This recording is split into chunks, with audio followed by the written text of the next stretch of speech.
Darbdavys tiesiog turi gilintis ir diskriminacijos problemas savo darbovietėje. Niekur nuo to nepabėgsi, neužteks tik tai nuostabaus žaidimų kambario, jeigu norim tikro poveikio darbuotojų geroviai.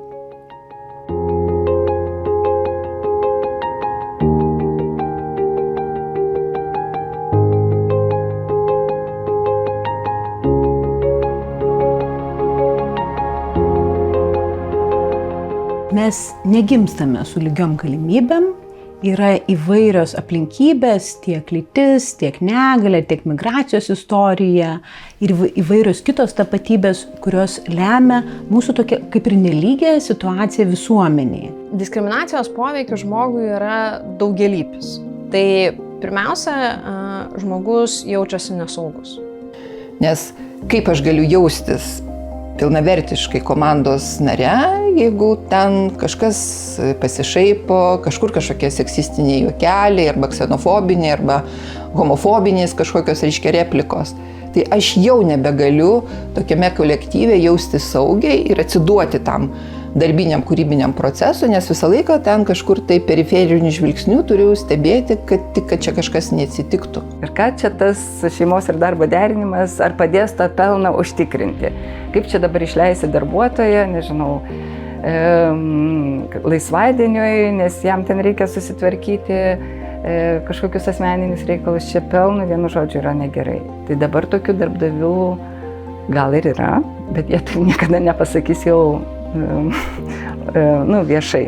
Nelygios galimybės yra kaip nuolatinis stresas, kuris veikia visą mūsų ne tik savijautą psichologinę, bet ir fizinę savijautą. Stresas alina, stresas kaip šešėlis stovi už visų ligų, fizinių sveikatos sutrikimų ir psichikos sveikatos sunkumų. Tai yra toks tarsi signalas, kad man čia ne vieta, manęs nepriima, man čia yra nesaugu.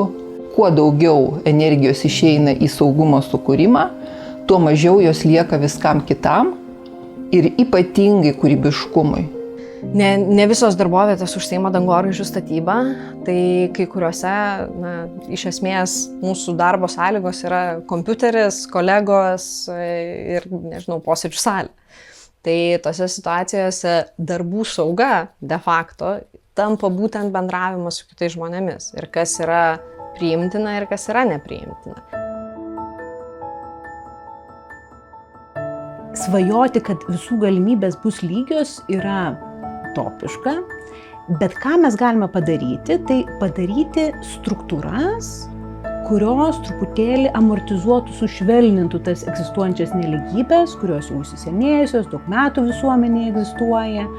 Kai mes kalbam apie lygias galimybės, mes pirmiausia ir orientuojamės į tai, kad sąlygos, kuriomis žmonės dalyvauja, ar tai būtų visuomenėje plačiaja prasme, ar kažkokioje organizacijoje, darbovietėje, jos turėtų būti prieinamai vienodos visiems. Siekdami lyčių lygybės mes iš tikrųjų padarome, sakykime, kokybinius žingsnius mūsų toj bendruomeniniai sistemoje. Mėginimas užkardyti, priekabiavimą, seksualinį priekabiavimą, patyčias ir taip toliau, labai stipriai priklauso nuo proaktyvios, vadovaujančių asmenų pozicijos. Proaktyvios. Yra ir tyrimų atlikta nemažai, kalbant, pavyzdžiui, konkrečiai apie lyčių lygybę. Labai dažnai čia yra tokia priešprieša, lyg tai vieniems padaugėja, arba tiksliau vienoms padaugėja galimybių ir tada kitiems sumažėja. Tai visiškai nėra tiesa, nes ką rodo tyrimai, tai kad šalyse, kuriuose yra daugiau lyčių lygybės, mes matom, kad tose visuomenėse vyrai irgi jaučiasi geriau. Mažėja vyrų savižudybių skaičius, vyrų pasitenkinimas gyvenimu gerėja vyrų sveikata.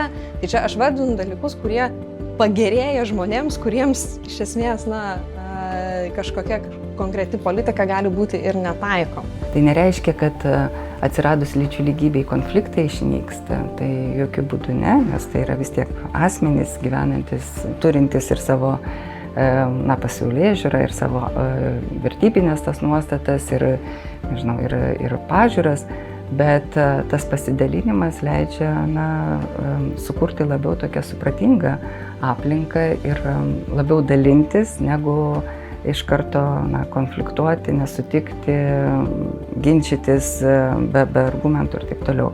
Tai kai darbuotojai gali būti kūrybingi, tai tuomet produktyvumas jų be abejonės išauga. Ir mes matome, kad tas tokios saugios priimančio aplinkos kūrimas, jis yra situacija, kai išlošia visi.